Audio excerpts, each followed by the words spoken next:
NASA and the government faked the moon landing was basically, it was technically impossible to do it. And they simply had to come up with some sort of alternative that they felt the public would believe.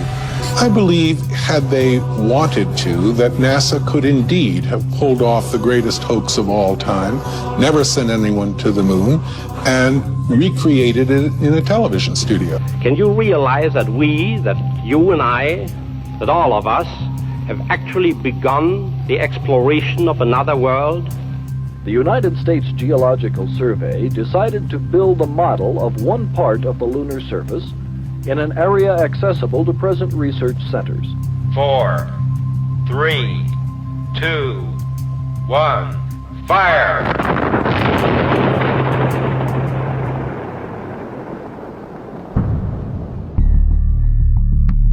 Reflections of studio lights, accidental movie props, repeating backdrops.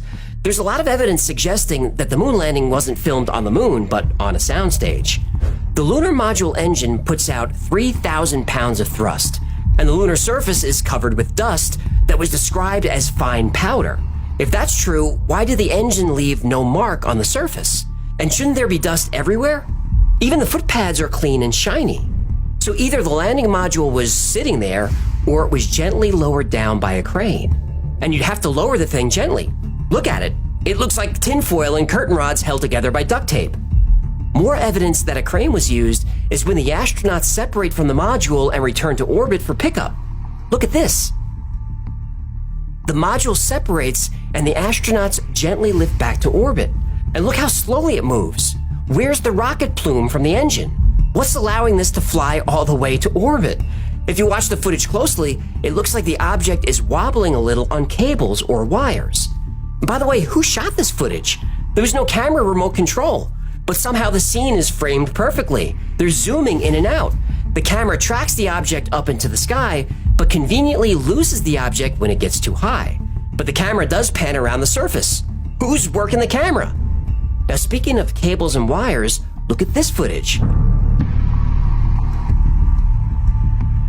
Does this look natural?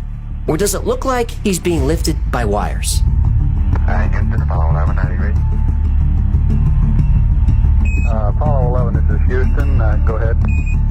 LEM looks to be in pretty fine shape. About all we can see from here. Okay, in reference to your question on this step 13 on the decal, I understand that you have used up the contents of the repressed O2 package, and at that time, instead of being... Then there's this footage of Neil and Buzz putting up the American flag. But if they were both on the moon's surface, who's shooting the footage? And how is the flag waving if there's no atmosphere on the moon? Now, sure, we've been told that there was an aluminum tube holding up the flag, but it seems to be moving around a lot. Now, here's a picture of what an Apollo astronaut spacesuit looked like. But look at the soles of the shoes. They don't look anything like the footprints the astronauts supposedly made in the lunar dust. And what about the heat? The surface temperature on the moon during the day is over 250 degrees Fahrenheit. That's as hot as an oven. The film inside their cameras should have melted. But there are thousands of pictures that all came out perfectly fine. Well, fine, except for the whole wrong shadows, no stars, movie props, visible lights, and stuff being hoisted by cranes. Right, except for that. And there are plenty of photos that are flat out doctored. If you remember our episode on NASA's Mars cover-up, we proved that the photos of Mars were altered before being released to the public. This is a technique perfected during Apollo.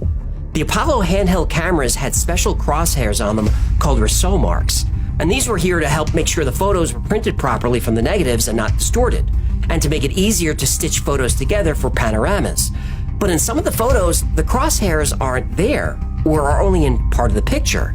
In other photographs, objects appear in front of the crosshairs. Now that's physically impossible, unless the objects were added after the photo was taken, by layering them on top of empty backgrounds. And there are even more problems with the photography. Here's a picture of an Apollo astronaut saluting the American flag. But look at his feet. The shadows don't even reach them. It's like he was edited in later and somebody forgot to add a shadow. Now, even if we could explain all these anomalies in the photos, there's a big reason why nobody can get to the moon.